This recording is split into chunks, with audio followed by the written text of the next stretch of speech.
Who is that guy? Oh, look at that, he's right here.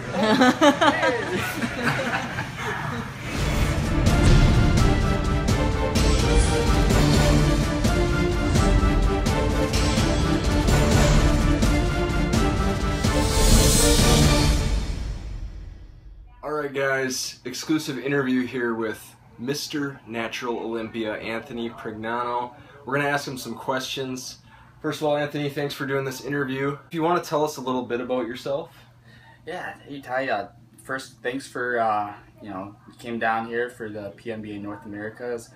You look good, did well. Thank you. Brought a good package for the short diet time that you had. And we got a good workout in. Really, shared some knowledge and got it in. But further, my name's Anthony Prignano. I just turned 28 Wednesday, so getting up there in age. Like you said, I'm men's physique Mr. Olympia, natural version.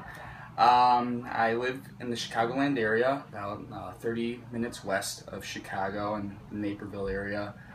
And I got into bodybuilding 2010. I saw a flyer and at a grocery store. Had no idea what bodybuilding was, what this whole world was. I mean, I ran track and played football through college, and I needed something to do.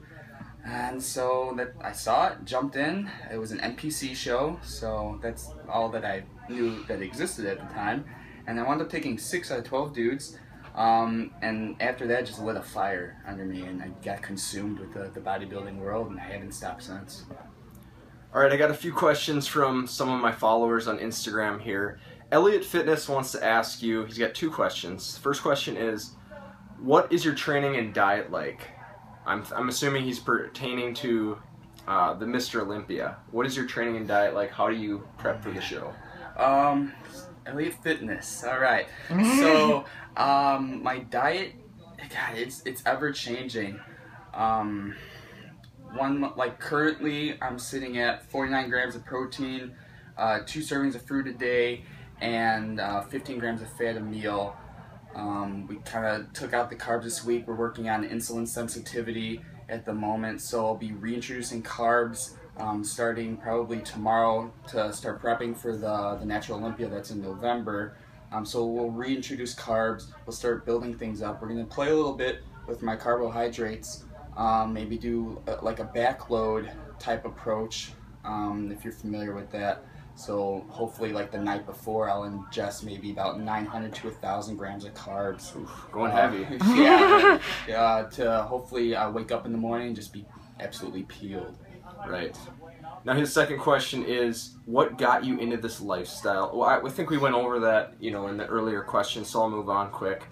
Kenny for Fandon wants to ask you, tips or tricks for contest prep and off season? So what kind of tactics do you incorporate that may be kind of, tricks or tips that could help other competitors? Yeah, Kenny. All right. So I use a wider range approach to my training.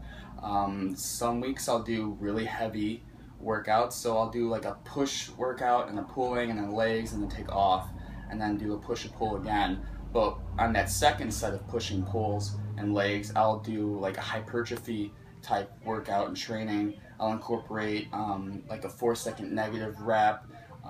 Some weeks I'll do rest pause techniques, and some weeks I've actually done the escalated density training. If you're familiar with that, it's like, for instance, you'll do like a chest and back workout, and you have 3 groups. So the first set is like lat pull downs and chest press, and you do 12 reps to failure, and you do that for 15 minutes straight.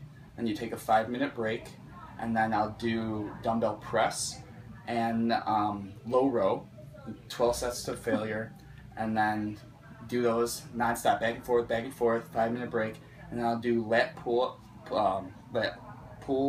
and push-ups to failure, and I'll just continuously do that for 15 minutes, and then I die.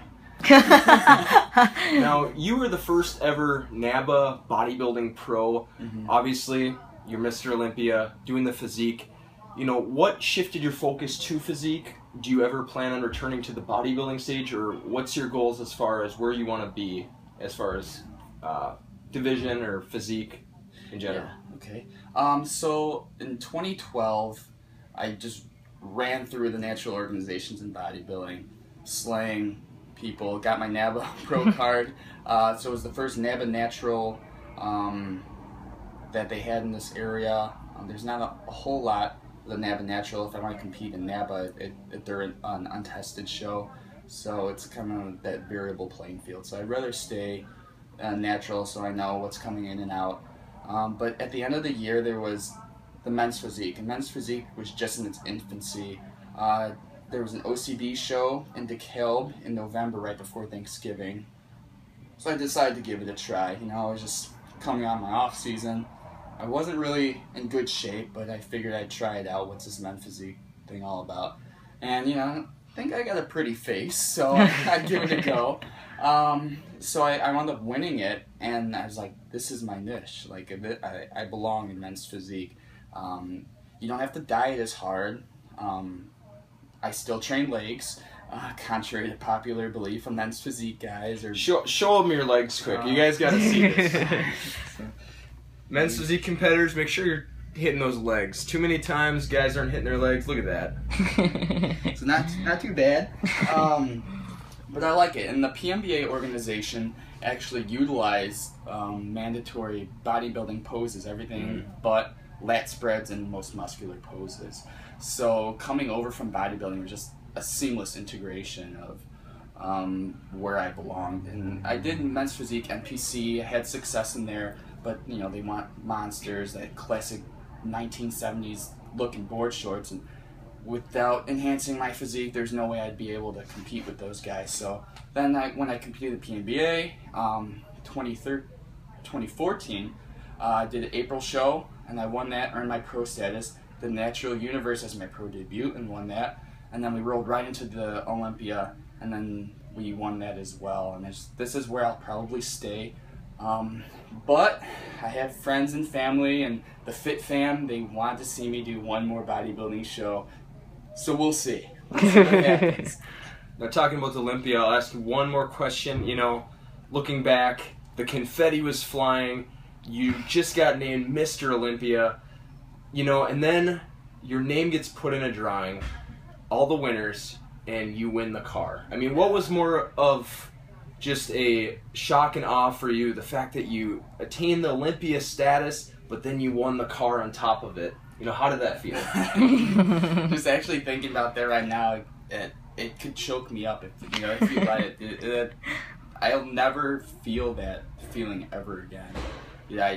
It took my breath away. I mean, it's not life-changing money too, but I won $4,000 in a car. It's that title in general, and the best title, in the world. Yeah, at the Natural Olympia, there were over 50 countries represented, and there was 15 guys in my class. So to be up against the best in the world, where you had to qualify to even be there, that the level of competition is the greatest that you could go up against. Absolutely. So, and then come out on top, and now I have this big target on my back. So that's good because it's pushing me. I'm growing every day. I'm getting injured because I'm pushing myself so hard. But in turn, it also makes the community better as well. We're bringing a higher quality competitor to the stage. More people are identifying now with the men's physique because my look is starting to transfer over to everyone else and say it is attainable because it is natural and it's an aesthetically pleasing look. So people are now being drawn and wanting to compete and dethrone me. So natural movement, gotta defend that title. So yeah. Look forward to seeing you on the stage again for the Olympia 2015. Good luck to you, and kick some ass out there, man. Right, Thank you. Thanks, You're watching Titanium Training on YouTube. You're watching Titanium Training. You're going to make all kinds of gains.